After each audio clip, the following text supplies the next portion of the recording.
Assalomu alaykum hurmatli Instagram ahli. Men bugun o'z onamga mana bunaqa nut va komplekslardan xarid qildim. Sizlar ham xarid qilinglar. Bu juda ham kerakli mahsulot va asosiysi onani qadriga yetinglar, ularni e'zozlanglar, e'tiborliroq bo'linglar va onani qadriga yetinglar do'stlar.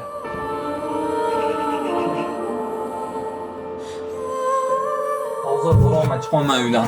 Ona, men aytgan narsangizni olib kelib qo'ydim, vaqtida ichib oling.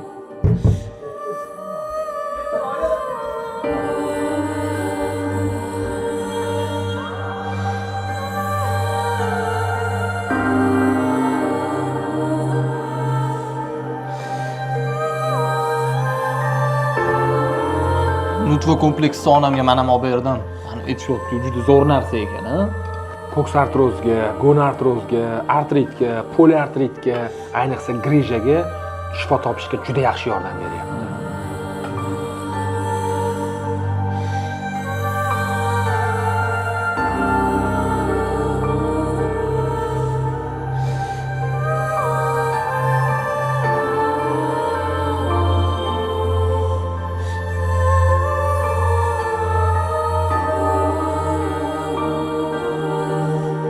Mana ilikda ham kalsiy ko'p deyshadi, rostdan shunaqami?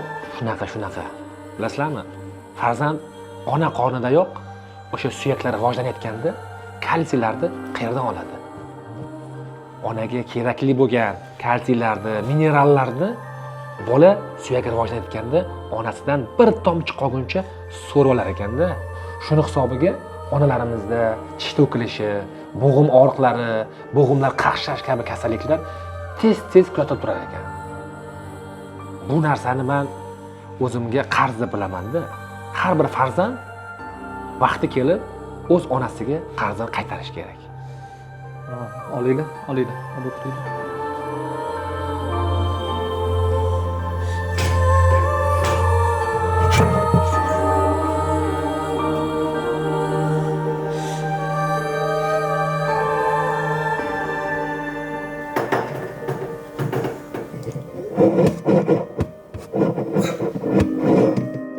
Nutva qalay ekan? Onaxon boshladilarmi?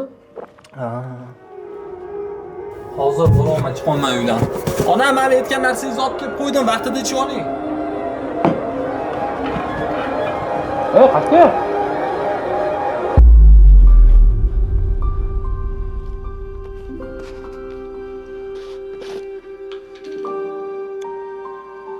Oyi. Voy, bolam, keldingmi? Ovqatim pishib qoldi.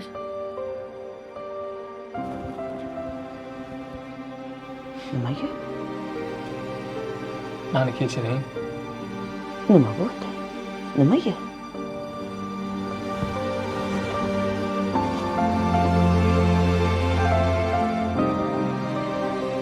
Qarzimni vaqtida qaytara olmaganim uchun kechiring.